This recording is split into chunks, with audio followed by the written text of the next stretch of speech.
para siswa yang hebat, perkenalkan, saya Tin Malyawati. Pada kesempatan kali ini akan berbagi tips cara mudah menghafal rumus mol dengan segitiga ajaib dan mengaplikasikannya pada kita mulai.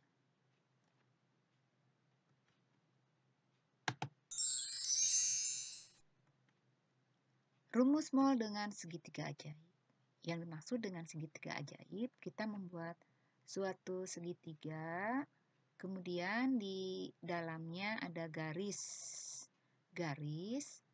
kemudian di atasnya ada bagian-bagian, di sini ada A, di bawah ada B, dan ada C. Kita lihat. Kalau garis horizontal, nah itu nanti dibacanya bagi. Jadi kalau kamu membaca garis horizontal, itu bagi.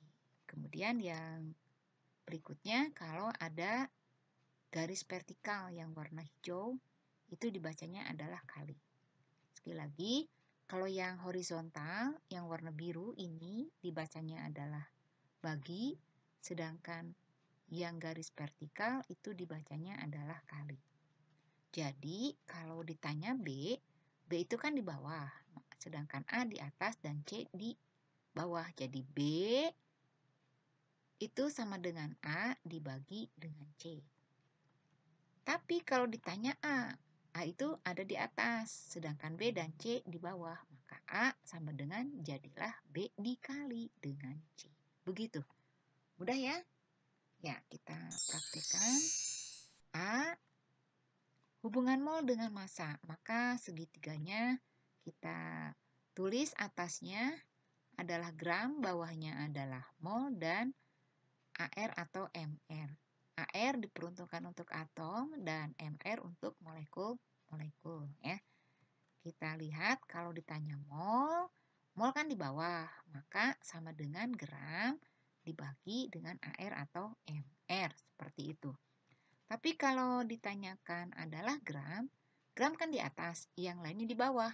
Maka gram sama dengan mol dikali dengan AR atau MR. Kita lihat contoh soalnya. Hitunglah mol dari 4 gram NaOH. AR-nya diketahui. Maka penyelesaiannya, diketahui 4 gram NaOH, kemudian ditanyakan mol. Jawabnya harus ingat, yang ditanya tulis rumusnya. Yang ditanya adalah mol terhadap gram. Maka mol sama dengan gram dibagi MR, karena di sini adalah senyawa, MR NaOH. Kita hitung MR-nya, tinggal dijumlah-jumlahkan saja, sama dengan 40. Kemudian mol NaOH sama dengan 4 dibagi 40, maka kita punya 0,1 mol. Mudah ya?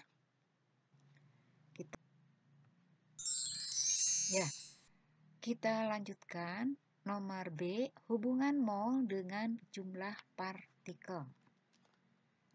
Maka segitiga ajaibnya kita isi dengan jumlah partikel di atas, kemudian mol di bawah, dan L miring.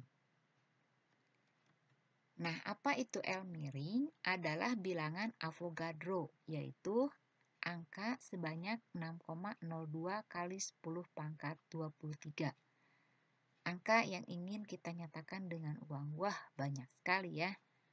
Mudah-mudahan kita punya uang sebanyak itu. Amin. Tapi ini tidak boleh dibulatkan karena angkanya besar. Jadi tetap 6,02.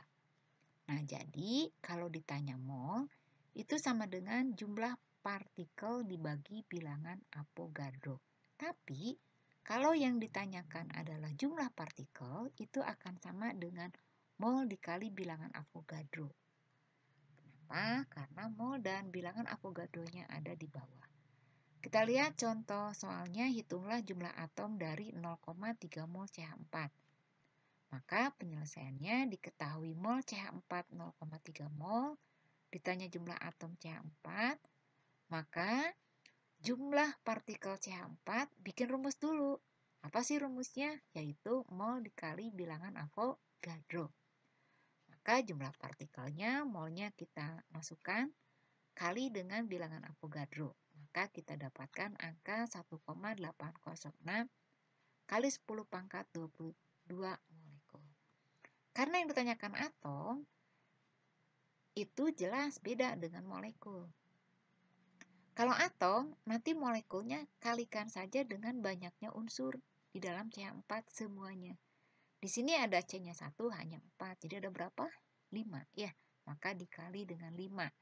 Maka atomnya 903 kali 10 pangkat 23 atom. Mudah ya? Gampang pisan.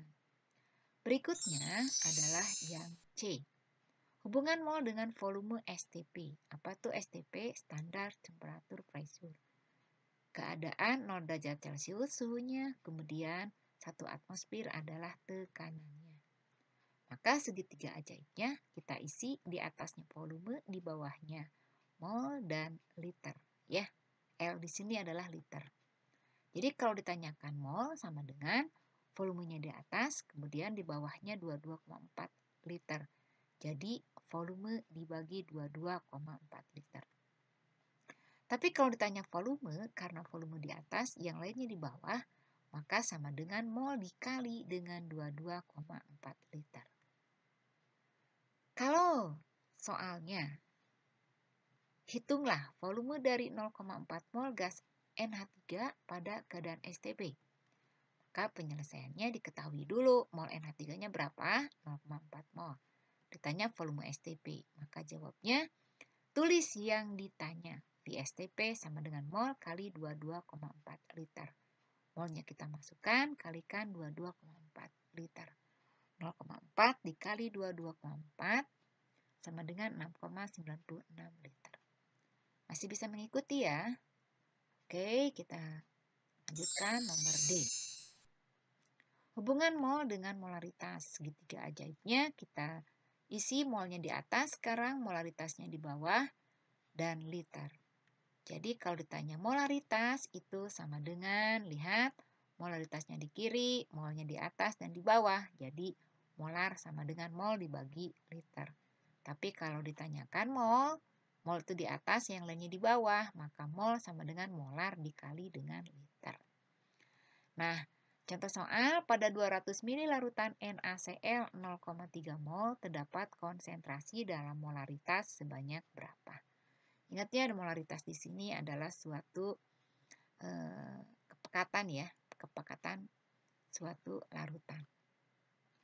Nah, maka nanti penyelesaiannya karena yang diketahui volume larutan 200 ml, mol NaCl-nya 0,3 mol, ditanya konsentrasi dalam molaritas, maka jawabnya molaritas itu M besar, tidak boleh M kecil. Tulis rumusnya yaitu mol per liter. Maka di sini liter, di soal mili, nggak nyambung ya. Kita ubah menjadi liter. 200 mili sama dengan 0,2 liter.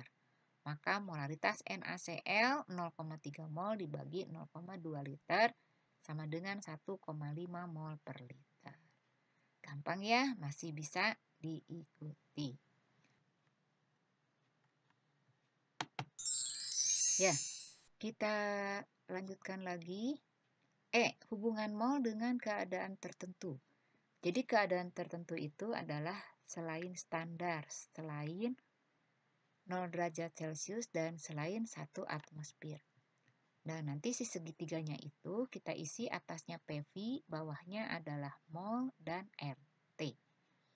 Nah, P di sini adalah tekanan, V di sini adalah volume, R itu adalah tetapan, T itu suhu Kelvin, ya.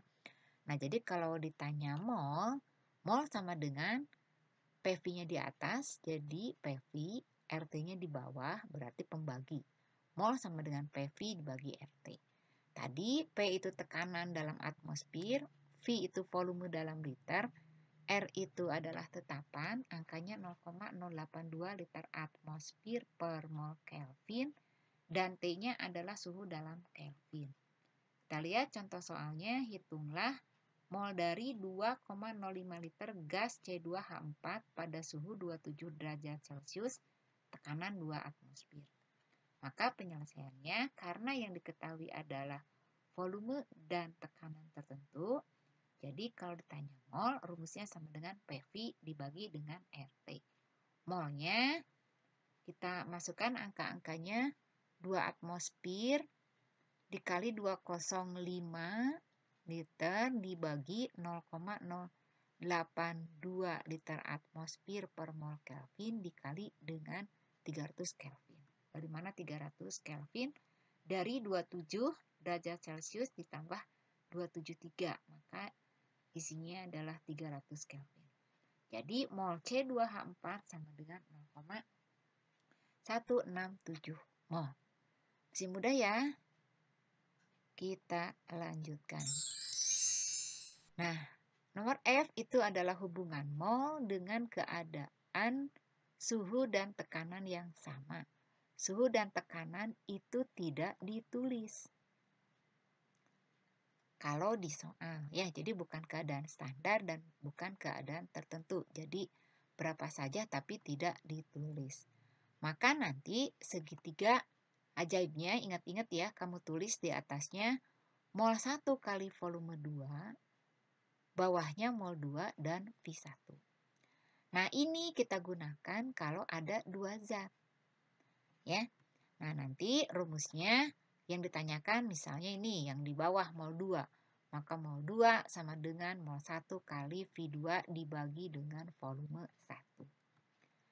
Nah, karena ini berupa rumus perbandingan, jadi bisa dituliskan N1 per N2 sama dengan V1 per V2. Mol 1 per mol 2 sama dengan volume 1 per volume 2. Kita lihat contoh soalnya. Hitunglah volume dari 0,05 mol gas oksigen jika pada suhu dan tekanan yang sama terdapat 0,04 gas nitrogen dalam 10 liter.